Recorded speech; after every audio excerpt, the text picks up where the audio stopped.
दोस्तों 15 फरवरी 1739 के दिन धरती पर एक ऐसी रोशनी उतरी जो आज भी हमारे जीवन को रोशन करती है, आज भी हमारे जीवन को रास्ता दिखाती है। क्योंकि उस दिन एक ऐसे महापुरुष पैदा हुए जिनका नाम था संत सदगुरु, एक महान योद्धा सेवालाल महाराज जी। सेवालाल महाराज सिर्फ संत या योद्धा ही नहीं, एक सोच थी, एक ऐसी सोच जब पूरा समाज भटक रहा था, लोग रास्ता तलाश रहे थे, तब उन्होंने लोगों को सही दिशा और सही डायरेक्शन देने का काम किया। उनके पिता भीमा नायक इतने अमीर थे कि उनकी 7 पीढ़ी भी आराम से बैठकर अपना जीवन गुजार सकते थे, लेकिन उनको बैठना नहीं था, निरंतर चलना था, निरंतर बहना था। जैसे बहते दरिया को बांध से रोका नहीं जा सकता, वैसे ही उनके मन में उठी समाज सेवा की धारा कोई रोक नहीं सकता था। बचपन से ही वीरों की कहानियां अपनी माता धर्मनी से सुनते हुए बड़े हुए। सिंधु संस्कृति को भारत की सबसे प्राचीन संस्कृति मानी जाती है और गोर बंजारा एक ऐसी संस्कृति है जो इस परंपरा से जुड़ी हुई है और यह समाज पूरे विश्व में फैला हुआ है। देश के अलग अलग प्रांतों में अपनी अलग पहचान और अलग शैली के साथ बसा हुआ है। उस समय यह समाज लगातार भटकता रहता था, आज यहाँ तो कल कहीं और। ना स्थिरता थी, स्टेबिलिटी थी और ना ही कोई पहचान। तब सेवालाल महाराज ने समाज को दिशा दी, सोच दी और अपने अधिकारों से अवगत कराया। जिस समाज के लोग एशिया के सबसे बड़े व्यापारियों में से गिने जाते हैं, जिस समाज ने इतिहास के बाजार को चलाया, वो समाज कैसे भटक सकता है? सोच को भले ही भटका सकते हैं, लेकिन उस सोच को जंजीर में कैद नहीं किया जा सकता। इतिहास गवाह है, जब भी कहीं अत्याचार होता है, वहां एक ऐसा महापुरुष पैदा होता है, उनके सामने बड़ी से बड़ी ताकत, बड़ी से बड़ी पावर घुटने टेक देती है। सेवालाल महाराज ने परंपरा को ना कभी तोड़ा और ना बिना सोचे माना। उन्होंने कहा, विश्वास रखो पर अंधविश्वास नहीं, विश्वासी बनो पर अंधविश्वासी नहीं। जो परंपरा इंसान को गिराए वो कभी परंपरा नहीं हो सकती, और जो धर्म इंसान को डराए वो कभी धर्म नहीं बल्कि हिपोक्रेसी होती है। असली धर्म वही होता है जो इंसान को इंसान बनाए। सुनने में बड़ा सिंपल और फिलोसॉफिकल लगता है, लेकिन जब जिंदगी में उतरती है पूरे समाज की दिशा बदल देती है। वो एक बहुत बड़े पशु प्रेमी थे। उन्होंने कहा, जीव हत्या से भगवान कभी खुश नहीं होते, दया प्रेम करुणा ही सबसे बड़ी पूजा है। उन्होंने सिर्फ बोला ही नहीं बल्कि अपने लाइफ से एग्जाम्पल सेट किया, इसलिए लोग उन्हें मानते ही नहीं बल्कि फॉलो भी करते हैं। व्यसन के खिलाफ उनका मैसेज क्लियर था कि किसी भी चीज की आदत सिर्फ शरीर ही नहीं बल्कि घर को भी बर्बाद कर देती है। जो खुद पर कंट्रोल नहीं कर सकता वो किसी का भला नहीं कर सकता। सेल्फ कंट्रोल ही सबसे बड़ी पावर है, ये उनका क्लियर संदेश था। उनका कहना था, जाणजो छाणजो अन पचस्तु मानजो, यानी कि कोई भी बात मानने से पहले उस बात को अच्छे से समझो, जानो, परखो, उसके बाद मानो। आंखें बंद करके किसी पर विश्वास मत करो। उन्होंने स्त्री को शक्ति माना।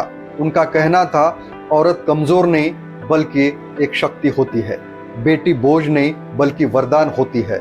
आज हम जेंडर इक्वालिटी की बात करते हैं, लेकिन ये विजन सेवालाल महाराज सदियों पहले दे चुके थे। प्रकृति ही उनके लिए परमात्मा थी। जब हम प्रकृति को नुकसान पहुंचाते हैं, इसका मतलब हम खुद को नुकसान पहुंचाते हैं। प्रकृति को बचाना सबसे बड़ा धर्म है। जो आज हम कहते हैं पेड़ लगाओ, प्रकृति बचाओ, पानी बचाओ, इन्वायरमेंट क्राइसिस के बारे में जो हम बात करते हैं, ये बात सदियों पहले सेवालाल महाराज कहकर चले गए। झूठ चोरी चुगली ये समाज के जहर है, और जो घर झूठ के पैसों से चलता है उस घर में कभी खुशी नहीं हो सकती। सच का रास्ता मुश्किल जरूर होता है, लेकिन वही रास्ता इज्जत भी देता है। जात पात भेदभाव ये सब उनके लिए बेकार बातें थी।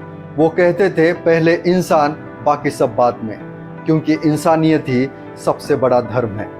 इसका मतलब ये हुआ, हम इंसान खुद को ऊंच नीच छोटा बड़ा मानते हैं। जात पात धर्म भाषा प्रांत ये सब इंसान ने बनाया है, परमात्मा ने तो सिर्फ इंसान बनाया है। इसका मतलब ये नहीं कि अपनी भाषा संस्कृति और पहचान को भूल जाना। अपनी पहचान के साथ साथ दूसरों की रिस्पेक्ट करना असली इंसानियत है। उनके नाम में ही सेवा थी और सेवा ही उनकी सबसे बड़ी भक्ति थी। खुद को जलाकर दूसरों को रोशनी देने वाले दीपक थे। पर जो जैसा उनके साथ वैसा उनकी ये स्पष्ट भूमिका थी, क्योंकि उन्होंने अन्याय के खिलाफ लड़ना भी सिखाया।